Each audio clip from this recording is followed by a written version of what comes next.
31 তারিখ রাত 11:30টার পর থেকে 1 তারিখ সকাল 7:30টা পর্যন্ত এই সময়টাতে অপু কিন্তু মিসিং ছিল।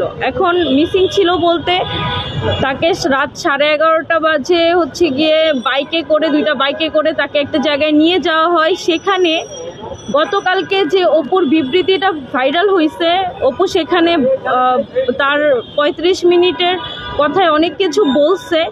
এই বিষয়গুলো কিন্তু আসলে অপুকে ওইখানে রেখে কাটসাট করে একটু একটু করে শিখিয়ে দিয়ে এইটাকে অ্যাড করে একটা ভিডিও কালকে প্রকাশ করা হয়েছে। অপুকে মূলত অ্যারেস্ট করা হয়েছে সকাল 7:30 বাজে গোপীবাগ থেকে। হ্যাঁ, অনেকে জানে অনেকে জানে না। গোপীবাগ একজনের বাসার সামনে বা গলি থেকে ওকে অ্যারেস্ট করা হয়েছে, ডিবি অ্যারেস্ট করছে। অ্যারেস্ট করার পরে ওকে কিন্তু 7:30 বাজে অ্যারেস্ট করে 11টার পরে অ্যারেস্ট দেখাইছে। এই যে 4 ঘন্টা এবং 4.5 ঘন্টার সময় অপুকে অমানবিক নির্যাতন করা হয়েছে। ডিবি পুলিশ আমাদেরকে অপুর কোনো সন্ধান দেয় নাই। তারা সকাল 11:30টার পরে যখন মিডিয়া জানছে, তারপরে থেকে রাত 12টা পর্যন্ত তারা ঢাকার বিভিন্ন জায়গায় অপুকে নিয়ে ঘুরছে। তারা কিন্তু অপুকে 24 ঘন্টার মধ্যে কোর্টে উঠায় নাই। 2 তারিখে দুপুর 3টার পরে অপুকে কোর্টে উঠাইছে এবং 10 দিনের রিমান্ড দাবি করছে, এটা সবাই জানে, এবং 4 দিনের রিমান্ড মঞ্জুর করছে। আমার লয়ার বলছিল, অর্থাৎ অপুর লয়ার বলছিল যে অপু কিন্তু মূলত জুলাইয়ের আহত যোদ্ধা। তার কিন্তু নিউরো সায়েন্স হসপিটালে চিকিৎসাধীন অবস্থায় সে এখনও আছে, তার ব্রেনে ড্যামেজ আছে। তো আমরা ওইগুলো মেডিকেল পেপার সাবমিট করে অনেক রিকোয়েস্ট করছিলাম ওকে যেন রিমান্ড না দেওয়া হয়। তারপরেও 4 দিনের রিমান্ড দেওয়া হয়েছে। এই 4 দিনের রিমান্ডে অপুকে অমানবিক নির্যাতন করছে। এই 4 দিনের মধ্যে পুলিশ এবং ডিবি উভয় আমাদেরকে হয়রানি করছে। আমি গুলশান থানা টু ডিবি অফিস টু আবার গুলশান থানা থেকে আমি কেরানীগঞ্জ কারাগার পর্যন্ত অপুর জন্য খোঁজ খবর নিয়েছি। 3 তারিখে যেটা হয়েছে, 2 তারিখে তো অপুকে রিমান্ডে নিয়ে চলে গেল। 3 তারিখে আমি তদন্তের কাছে ফোন দিছি যে এই মামলার তদন্ত আছে। আমি বলছি অপু কোথায় আছে, ওনারা বলছে আমাদের কাছে অপু নাই। পরে আমি ডিবির কাছে গেছি, ডিবিও বলছে আমাদের কাছে অপু নাই। পরে আবার আমি যখন গুলশান থানায় তদন্তের কাছে গেলাম, উনি বলল যে আমরা অপুকে কোর্টে চালান করে দিছি, অপু আমাদের কাছে না। হইতে পারে ওনাদের তদন্তের স্বার্থে ওনারা আমাকে মিথ্যা কথা বলছে, কিন্তু ওনারা আমাকে এইটুকু বলতে পারতো যে অপু আমাদের কাছে আছে, সেফ আছে। এবং 6 তারিখে রিমান্ডের পরে যখন অপুকে উঠানো হয়েছে, হ্যাঁ, তখন 6 তারিখে যখন উঠায় কোর্টে, তখন অপু কিন্তু 164 দিছে, হ্যাঁ, পুলিশের কাছে এবং ম্যাজিস্ট্রেটের কাছে 164 দিছে। সেখানে কিন্তু সে কোনো ব্যক্তির নাম স্বীকার করে নাই যে তাকে দিয়ে কে চাঁদাবাজি করায় বা তাকে চাঁদাবাজ বানাইলো কে। ঠিক আছে, অপুর কিন্তু পূর্বে চাঁদাবাজির কোনো রকমের রেকর্ড নাই। সে একদম নিরেট অসহায় একটা ছেলে। বাবা মারা গেছে, মা আছে, জীবিত আছে, কিন্তু মা অন্যত্র বিয়ে করছে। অপুর কিন্তু বাবা মা, সেই সূত্রে বাবা মা কেউ নাই এবং ওর পাশে দাঁড়ানোরও কেউ নাই। এই কঠিন সময়টাতে অপু যে নিজে কিভাবে ফাঁসছে। এখন আসি আমি 17 তারিখের ঘটনায়। 17 তারিখে 16 তারিখ থেকে ওরা শাম্মী আহমেদকে ধরার জন্য গুলশানের বিভিন্ন জায়গায় বিভিন্নভাবে টহল দিচ্ছিল। কিভাবে ওদের কাছে নিউজ ছিল যে শাম্মী আহমেদ ওখানে আছে। তো শাম্মী আহমেদকে ধরারই মেইন উদ্দেশ্য ছিল। অপু কিন্তু জানতো না পরবর্তী ঘটনা কি হবে বা এখানে চাঁদাবাজির ঘটনা ঘটবে কিনা বা কিছু। এটা পুরাটাই একটা প্ল্যান ছিল, পূর্ব প্ল্যান, যে এই সমন্বয়ক অথবা আপনার এই এনসিপির নেতাদেরকে দাবায় রাখার জন্য একটা নির্দিষ্ট দল ওদের পিছনে লেগে আছে। কারণ ওদেরকে ইউজ করে অনেক বড় একটা স্বার্থ সিদ্ধি করতে পারে অনেকগুলা দল। প্রত্যেকটা দলই তাদের এগেনস্টে কথাবার্তা লিখে তাদেরকে দাবায় কিন্তু তাদের স্বার্থ হাসিল করতে পারে। সেই উদ্দেশ্যে অপুকে এখানে ফাঁসানো হয়েছে। ওই বাসায় অপুদেরকে ডেকে নিয়ে যাওয়া হয়েছে। অপুরা নিজে থেকে শাম্মী আহমেদের বাসায় ভিতরে যায় নাই। এবং দেখেন, আপনারা ভিডিওতে দেখছেন অপুর পাশে একটা ব্যাগ রাখা হয়েছে, সেখানে দাবি করা হয়েছে যে 10 লাখ টাকা আছে ওই ব্যাগের মধ্যে। ওই ব্যাগটা কি ওরা জোরপূর্বক চাঁদা হয় কিভাবে? জোরপূর্বক টাকা আদায় করলে চাঁদা হয়। কারো কাছ থেকে বেআইনিভাবে জোরপূর্বক টাকা আদায় করলে সেটা চাঁদা হয়। ওই লোক নিজে এসে অপুর পাশে ব্যাগটা রাখছে। অপুকে উনি ইচ্ছাকৃতভাবে টাকাছে। ওনার স্বার্থটা কি? অপু আর রিয়াদের মতো ছোট ছোট ছেলেদেরকে উনি কেন এত টাকা দিবে? ওনার স্বার্থটা কি? ওনাকে কেউ প্রশ্ন করছে? বা শাম্মী আহমেদকেই বা কেন এখনো গ্রেফতার করা হয় নাই? কেউ কি প্রশ্ন করছে? জুড়ে ফেলে নাই? অপু বা রিয়াদকে ওনারা কেন এত টাকা দিতে বাধ্য?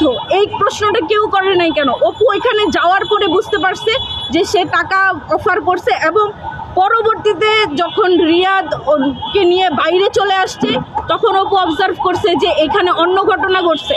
কারণ অপু এর আগে কোনো দিন কারো কাছ থেকে 1 টাকা কেউ বলতে পারবে না। হ্যাঁ, অপু দরাজ কণ্ঠের, অপুর অনেকের সাথে খারাপ সম্পর্ক, কারণ অপুকে দিয়ে ওরা তাদের স্বার্থ হাসিল করতে পারে নাই। অনেকে তার কাছে পদ চাইছে, অনেকে সুপারিশ চাইছে, অনেকে এই বিভিন্ন মন্ত্রণালয়ে তাদের পদ বহাল রাখার জন্য অনেক রকমের সুপারিশ চাইছে, অপু করে নাই। এবং এই মানুষগুলোই অপুর এগেনস্টে লেখালেখি করছে। এবং আমি তো বলবো অপু পুরাপুরি মিডিয়া ট্রায়ালের শিকার হয়েছে। ঠিক আছে, এই যে অপুকে 4 দিন রিমান্ডে রাখছে একটা নাম বের করার জন্য, অপুকে রিমান্ডে রাইখা ব্ল্যাকমেইল করছে। কিরকম ব্ল্যাকমেইল? 2000 পুলিশ হত্যা, এই প্রত্যেকটা হত্যা মামলায় অপুর নাম দিবে। 4 দিনের রিমান্ড, একটা ছেলে অমানবিক, খায় নাই দায় নাই কিচ্ছু নাই, তাকে এভাবে নির্যাতন করার পরে যে কোনো মানুষ বায়াসড হয়ে যাবে, যে কোনো মানুষ যা তা স্বীকার করতে রাজি, তারে দিয়ে এগুলো করাইছে। সরি, আমি একটু উত্তেজিত হয়ে যাচ্ছি, আমার কণ্ঠ অনেক বেশি জোরে হয়ে যাচ্ছে। তারপরেও আমি বলতে চাই, তারপরে হচ্ছে পুলিশ ওকে এই হত্যার তো হুমকি দিছে, বলছে যে যতদিন রিমান্ড দরকার তারা নিতে পারবে, এগুলো তাদের কাছে কোনো ব্যাপার না। তারা সেই রিমান্ডের ভয় দেখায় ছেলেটাকে এরকম করছে। এবং আমার হাজব্যান্ডের পার্সোনাল ছবি ভিডিওজ আছে, এটা সবারই থাকে। হ্যাঁ, ওই ভিডিও ছবিগুলো পার করে পুলিশ নিয়ে ওইটা দিয়ে ব্ল্যাকমেল করার হুমকি দিছে।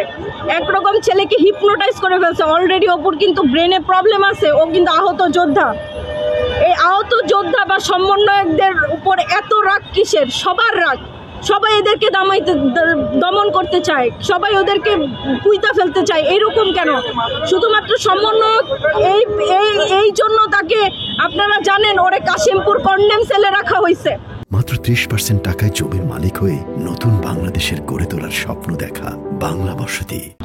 5 জন আসামি, একজন আপনার ফাঁসির আসামিরা যেই সেলে থাকে তাদেরকে সেখানে রাখা হয়েছে। তার অপরাধ বা তার ধারা তো বেশি না, সে যে অপরাধ করছে সে অপরাধের অনুযায়ী তাকে তো সে এর চেয়ে বেশি, বলে না যে লঘু পাপে গুরুদণ্ড, সেই গুরুদণ্ড পাইছে। জানে আলম অপু জানতোই না যে ওইখানে চাঁদাবাজি হচ্ছে বা হবে, কিন্তু ইচ্ছা করে তাকে এই বিষয়গুলো বারবার মিডিয়া ট্রায়ালে নিয়ে আসছে। তারপরে এই যে এখন যে পরিস্থিতি ঘটছে, আমি নিজেকে অনিরাপদ মনে করতেছি। এই আপনারা বলেন যে এতদিন পরে কেন এই ভিডিওটা আসলো? যে ভিডিওটা 1 তারিখ রাত্রেবেলা ধারণ করা হয়েছে, সেটা 14 তারিখে কেন আসলো? 13 তারিখে কেন আসলো? এর পিছনে কার স্বার্থ থাকতে পারে? আপনারাই বের করেন। বাংলাদেশের মানুষ তো এখন বোকা না, সবই বুঝে। হ্যাঁ, ঠিক আছে, আমি মানলাম অপুর দ্বারা একটা ভুল হয়ে গেছে, সে বুঝে নাই, তার জন্য আমি সবার কাছে ক্ষমা প্রার্থী। তো আমার আসলে এর বেশি কিছু বলার নাই, কারণ আমাকে অপু যা তথ্য দিছে আমি সেগুলোই আপনাদের সামনে বললাম। অপুর সাথে 8 তারিখে আমার দেখা হয়েছিল জেলখানায়, কাশিমপুর কারাগারে। তখন আমাকে অপু এই তথ্যগুলো দেয় যে আমাকে এরকম উঠায় নিয়ে যায় একটা বড়সড় ভিডিও বানানো হয়েছে, এটা যে কোনো সময় বের করতে পারে। যদি বের করে, তোমার যদি সম্ভব হয় তাহলে আমাকে নিয়ে কিছু একটা বইলো বা কাউকে খোঁজার চেষ্টা করো। এখন অপুকে অ্যারেস্ট করার পরে বা হচ্ছে এই ঘটনাটা পাবলিশড হওয়ার পরে অপুর দল, ও যেই দলের কর্মী, সেই দল থেকে পুরাপুরিভাবে ওকে বহিষ্কার করে দেওয়া হয়েছে। আমার সাথে কেউ যোগাযোগ করে নাই। আমি দেখছি কি অন্যান্য দল যেমন আওয়ামী লীগ, বিএনপি, ওদের নেতাকর্মীরা বিপদে পড়লে ওদের বড় বড় নেতা, বড় ভাই ব্রাদাররা কি করে, যেই কোনোভাবে ওদেরকে সেভ করার চেষ্টা করে। কিন্তু এনসিপি যেটা করছে, ওকে একেবারে বৈষম্য বিরোধী ছাত্র আন্দোলনের কমিটি থেকে শুরু করে গ্রিন ইউনিভার্সিটিতে যে সে পড়াশোনা করে, সেই ভার্সিটি থেকে পর্যন্ত ছেলেটাকে বহিষ্কার করে দেওয়া হয়েছে। তার তো কিছু নাই, তার পাশে দাঁড়ানোর বদলে তারা তার পাশ ছেড়ে চলে গেছে। এখন আমি নিজেও জানি না আমি কিভাবে এই জায়গায় আসলাম। আমার এখন যখন ওই ভিডিওটা ভাইরাল হয়েছে তখন হচ্ছে গিয়ে তারা আমাকে খোঁজা শুরু করছে। এর আগে কিন্তু অপু কোনো আইনি সহায়তার জন্য কেউ আমার সাথে যোগাযোগ করে নাই। অপু কেমন আছে, কোথায় আছে, এটা জিজ্ঞেসও আমাকে কেউ করে না, এটা তাদের কাছে কোনো ব্যাপার না। কিন্তু স্বার্থে বা সবাই দূরে সরে যায়, স্বার্থে আবার সবাই কাছে আসে, ঠিক আছে। কিন্তু আমি সবার কাছে বলবো, অপু কোনো দিন চাঁদাবাজ ছিল না, অপু চাঁদাবাজি করে নাই, অপুকে দিয়ে কেউ চাঁদাবাজি করায়ও নাই, ঠিক আছে। অপু পুরাপুরি একটা মিসআন্ডারস্ট্যান্ডিং মিসম্যাচের মধ্যে ঢুকে গেছে। আমি সকলের উদ্দেশ্যে বলবো, এই মিডিয়ার মাধ্যমে সবার কাছে পৌঁছে দিতে যাব যে ছেলেটা একেবারেই অসহায়। আপনারা ওকে ভুল বুঝছেন না, আপনারা ওর প্রথম জীবনের প্রথম ভুল মনে করে হইলেও আপনারা ক্ষমা করে দেন। আমি অপুর জায়গা থেকে, আমি অপুর হয়ে ক্ষমা চাইতেছি আপনাদের কাছে। আপনি তো শুরু থেকে দেখলাম যে পুলিশের বিরুদ্ধে অভিযোগ করেছেন, আচ্ছা, বিএনপি নেতা ইশরাকের কথা, তার সাথে এটা সম্পর্কটা কি? বললেন না জি যে কারা ইশরাক? না, আমি আমার ব্যানারে তো ইশরাকের কি জানে আলমের নির্যাতনের কথা বলা হয়েছে। ব্যানারে তো এটা হচ্ছে গিয়ে আপনারা বিভিন্ন ছবি দেখছেন। এখন অপুকে যে 31 তারিখ রাত 11:30 থেকে 1 তারিখ সকাল 7টা পর্যন্ত ওকে কে আটকায় রাখে? লাস্টের বা মাঝে 14-15 মিনিটের পরে, 35 মিনিটের ভিডিওটার কথা বলছি, 14-15 মিনিটের পরে বা লাস্টের দিকে দেখবেন অপুকে কেউ প্রশ্ন করতেছে, যেমন সাংবাদিকরা আমাকে প্রশ্ন করতেছে এরকম। তো ওকেও এরকম কেউ বসায় রাখা এই ভিডিওটা ধারণ করছে। অপু ওখানে বলছে যে প্রথম যেই ভিডিওটা ছাড়ে তার ক্যাপশনে দেখলাম এরকম বলা যে অপু ভিডিওটা করে কোনো বন্ধুর কাছে দিয়ে গেছে। হ্যাঁ, তো অপুর এই বন্ধুটা কে? অপুর এই ভিডিওটা সর্বপ্রথম কার পেজ থেকে আপলোড করা হয়েছে এটা আপনারা বের করেন। অপু কোনো বন্ধুর কাছে কোনো ভিডিও বানায় দিয়ে যায় নাই। অপু এই ঘটনা ফ্লাশ হওয়ার পরে নিজেই বলছিল যে আমি গ্রেফতার হই নাই এবং আমাকে একটু সময় দেন, আমি মানসিক চাপের মধ্যে আছি, আমি আপনাদের কাছে বিস্তারিত সব বলবো। কিন্তু সেই ছেলেটা এটা বলার সুযোগ পায় নাই। ও 26 তারিখে যখন 5 জনকে একসাথে অ্যারেস্ট করছে, অপু কিন্তু সেই ঘটনাস্থলে ছিল না। অপুর যদি টাকার লোভ থাকতো বা চাঁদাবাজি করার ইচ্ছা থাকতো, সেদিন 40 লাখ টাকা আনার জন্য ওই 5 জনের মধ্যে অপুকে পাওয়া যেত। এখন আপনারা বলতে পারেন যে অপুর হচ্ছে সিসিটিভি ক্যামেরা ভাইরাল হয়েছে, যে অপু হাইটা চইলা যেতেছে, পলায়ন করতেছে, ওইটা অপু ছিল না। অপু ওই দিন ওই ঘটনাস্থলে তো দূরের কথা, ঢাকার মধ্যে ছিল না, অপু ছিল কিশোরগঞ্জ, মিঠামাইন চলে গেছিল। ও বুঝতে পারছিল যে ওকে এগুলার মধ্যে ফাঁসানো হবে। বিএনপি নেতা ইশরাকের সঙ্গে কি সম্পর্ক সেটা তো আমি বলতে পারবো না, কিন্তু এখানে অপুকে ইউজ করে একটা দল নিজেদের স্বার্থ হাসিল করতে চাইছে, কাউকে দাবানোর জন্য।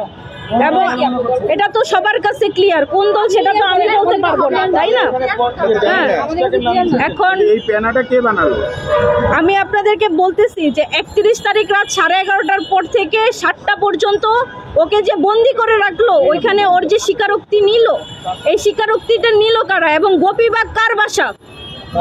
গোপীবাগ কার বাসা? ইশরাক ভাইয়ের বাসা না? এবং অপুকে তো ইশরাক ভাইয়ের বাসার সামনে থেকেই ধরছে। এবং আপনারা দেখেন কয়েকটা ছবি ঘুরে বেড়াচ্ছে, এগুলো তো সব ইশরাক ভাইয়ের বাসাতেই। তো এখানে তো বলার সন্দেহর কিছু নাই যে ওই অপুকে নিয়ে ইশরাক ভাই জোরপূর্বক এগুলো করাইছে। এবং যেই ধারণা সেটা হচ্ছে যে অপুকে উনি হয়তোবা আইনি সহায়তা দেওয়ার কথা বলছিল, যে তুমি আমাকে শুধু একটা নাম বলবা, তোমার নাম একটা নাম বলবা, যে কোনো উপদেষ্টার একটা নাম বলবা, হয়তোবা আসিফ নয়তো নাহিদ, কারো একটা নাম বলবা যে তোমাদেরকে দিয়ে চাঁদাবাজি করায়, তাইলেই হবে। তোমার যত রকমের হেল্প লাগে আমরা তোমাকে করবো। এগুলা তো আপনার hypothesis, আপনার ধারণা এরকম হতে পারে বলতেছেন, জি তাই না? জি আপনি নিশ্চিত? আপু, অপু কিন্তু আমি- ভিডিওতে বলছে 26 তারিখের পর প্রতিনিয়ত আপনার সঙ্গে কথা হতো। তখন তিনি আপনাকে কি বলছেন? তখন এই উনি- চাঁদাবাজি সংশ্লিষ্ট কোনো কিছু বলছেন? না, উনি বলছে যে আমি পুরাপুরি ফেসে গেছি, এটা আমি বুঝতেই পারি না, আমি নিজে যা ওইখানে এইরকম সিচুয়েশনে পড়ে যাব। আমি জানতামই না যে ওইখানে রিয়াদ টাকা নিতে গেছে বা ওই আঙ্কেলও আইসা রিয়াদকে টাকা দিবে, এগুলো অপু জানতোই না। অপু গেছে শাম্মী আহমেদকে ধরার জন্য, এটাই ওর উদ্দেশ্য, আর কোনো উদ্দেশ্য ছিল না। ঠিক আছে, এখন এই 31 তারিখের রাতে থেকে সকাল 7টা পর্যন্ত এই সময়টাতে অপু গোপীবাগে ছিল। গোপীবাগ থেকে অপুকে অ্যারেস্ট করছে। আপনারা ডিবির কাছ থেকে খোঁজ খবর নেন, ওনারাই তো বলবে ওরা কোত্থেকে নিয়ে আসছে।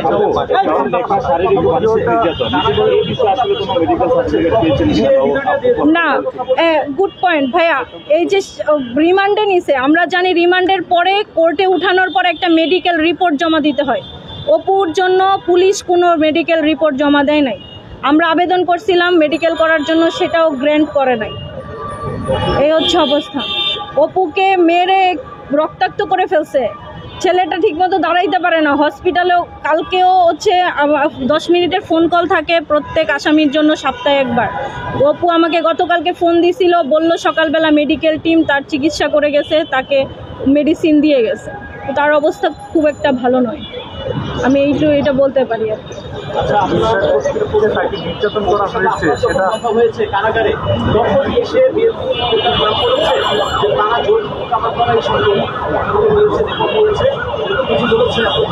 না, আমাকে ওইরকম কোনো কিছু বলে নাই, কারণ আমি অলরেডি অবগত যে অপু কোথায় ছিল। অপু ছিল গোপীবাগে, আপনার সাদেক হোসেন খোকার যে বাসা, হ্যাঁ, সেইখানে অবস্থানরত ছিল অপু সারা রাত। সেখানে ওই স্টেটমেন্টগুলো দিছে, এই স্টেটমেন্টটা ওই বাসা থেকে, এটাই সত্যি। অপুকে তুলে নিয়ে গেছে, নিয়ে গিয়ে ওইখানে সারা রাত দফায় দফায় ওর ভিডিও ধারণ করছে, একটু একটু করে অ্যাড করছে, এবং এই 14 দিন মাথায় এসে সেটা ভাইরাল করছে। কেন করলো? এতদিন কেন করে নাই? এবং আপনারা প্রশ্ন করতে পারেন যে আপু আপনি এতদিন কেন এগুলো সামনে আনেন নাই? না, আমার পাশে কেউ ছিল না, আমি কাউকে চিনি না। এই যে মিডিয়া আপনারা সবাই সামনে আমার দাঁড়ায় আছেন, এতগুলো চ্যানেল, এইগুলাকে তো আমারে ম্যানেজ করে দিছে অপুর দলের। যখন অপুর এনসিপির উপরে প্রশ্ন আসলো, যখন এনসিপির উপরে প্রশ্ন চলে আসলো, এনসিপির স্বার্থে চলে আসলো, তখন তারা আমাকে এখানে নিয়ে আসছে। আমি এতদিন এই কথাগুলো বলার মানুষ পাচ্ছিলাম না, আমি কাকে বলতাম? আমি আমার জায়গা থেকে যতটুকু অপুর জন্য করার অতটুকু করছি। এখন আমি জানি না যে আজকের পরে অপু সাধারণভাবে জীবনযাপন করার সুযোগ পাবে কিনা। তার নামে আরও মামলা মোকদ্দমা হইতে পারে, তারপরে হচ্ছে গিয়ে জামিন নাও হইতে পারে, সাজাও হয়ে যেতে পারে। আমি সবার কাছে অনুরোধ করব এগুলা যেন না হয়। ছেলেটা পুরোপুরি একটা মিডিয়া ট্রায়ালের শিকার হয়েছে। আপনারা এত কঠিন হয়েন না আমাদের প্রতি। 31 তারিখের পর থেকে 2 তারিখে কোর্টে দিচ্ছে না? জি, 31 তারিখের পর থেকে সকাল অ্যারেস্ট হয়েছে 11টায় না? 31 তারিখে 1 তারিখে সকালবেলা 7:30টায় অ্যারেস্ট এই করছে। সময়টা কি আপনি ধারণা করছেন যে ওই বিএনপি নেতার আন্ডারে এসে ছিল, এই ভিডিওটা তখনই করা হয়েছে? না না, এটা রাতে করা হয়েছে, আর অ্যারেস্ট করছে 7:30 বাজে, আর অ্যারেস্ট দেখানো হয়েছে 11টার পরে। এই সময়টাতে দিবি ওকে মারধর করছে, এটা অপু নিচেই আমাকে বলছে। ভিডিওটা কাদের চাকরি করছে? পুলিশ বা না, এটা হচ্ছে গিয়ে ওই যারা ওকে তুলে নিয়ে গেছে রাত্রেবেলায়, তাদের চাপেই সে এটা করছে। হ্যাঁ, নাম তো আমি তো সেটাই বলতেছি যে সেটা ইশরাক ভাইয়ের বাসা। ইশরাক ভাইয়ের বাসায় তো ইশরাক ভাই থাকবে, কে থাকবে? ইশরাক ভাইয়ের লোকজন? হ্যাঁ, ওই ইশরাক ভাইয়ের লোকজনই তাকে তুলে নিয়ে গেছে। ইশরাক ভাইয়ের বাসায় ছিল, এবং ইশরাক ভাই ডিবি পুলিশের কাছে নিউজ দিয়ে ওদেরকে ধরা গেছে। কারণ রিমান্ডে নিয়ে অপুর মুখ থেকে বারবার এই আসিফ মাহমুদ সজীব ভুইয়া নামটা আর নাহিদ ইসলাম নামটা তারা শুনতে চাইছে, যে তোমাদের পিছনে এই দুইজন আছে, যেই কোনো একজনের নাম তোমাকে স্বীকার করতে হবে। সে কিন্তু 164-এ কোথাও এই দুইজন উপদেষ্টার কারো নাম সে বলেন। আপনার নামটা? হ্যাঁ, আপনার নামটা? আমার নাম আনিশা।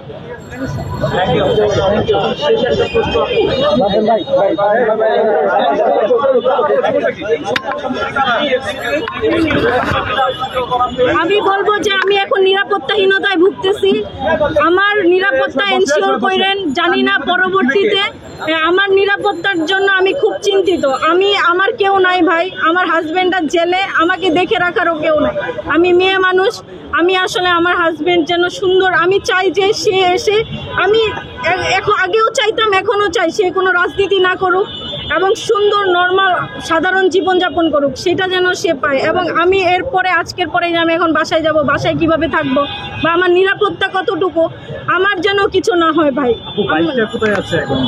বাইকটা না, চাঁদার টাকায় বাইকটা কিনছে রিয়াদ, অপুকে নিয়ে গিয়ে অপুর নামে, কারণ রিয়াদের নামে অলরেডি 2টা বাইক আছে। এই বিষয়ে আমি একটু বলি।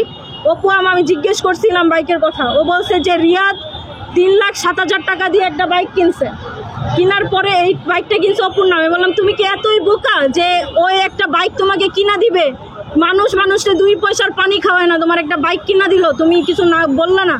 বলে কি যে ওর নামে অলরেডি 2টা বাইক আছে, এখন যদি আরেকটা কিনে ওর ট্যাক্স বেশি দেওয়া লাগতে পারে।